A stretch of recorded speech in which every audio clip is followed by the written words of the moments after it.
มื้อนี้เราจะมาเฮ็ดข้าวผัดกุนเชียงใส่ไข่เค็มเนาะเริ่มกันเลย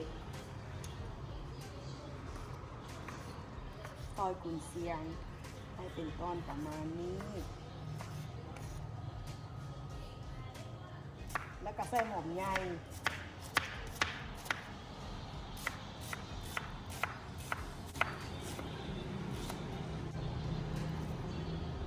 ไข่เค็ม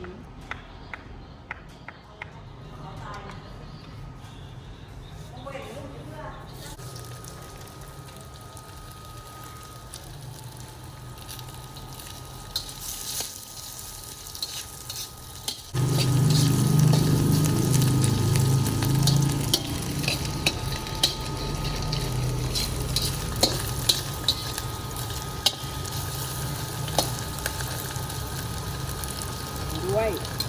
ไข่เค็มแล้วก็หอมใหญ่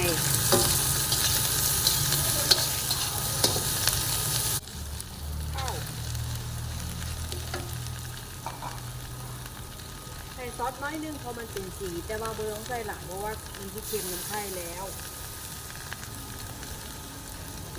ไข่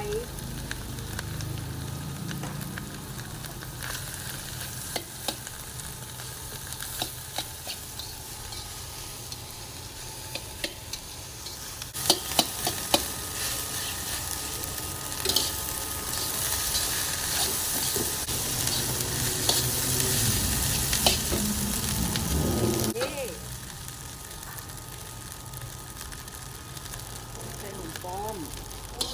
เพื่อเพิ่มกลิ่นเจ๊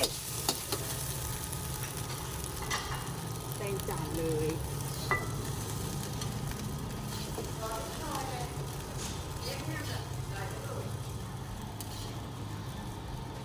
มานี่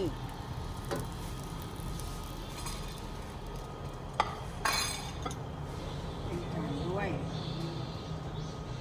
เล่นพร้อมไข่เค็มประมาณนี้เสิร์ฟได้เลยมื้อนี้สิกินข้าวกับแม่นำบ๊ายบายเจอกันคลิปหน้าช่องเฮาซื้อว่าเลิฟอลาวแสงวันคำฝากติดตามเด้อไปนะ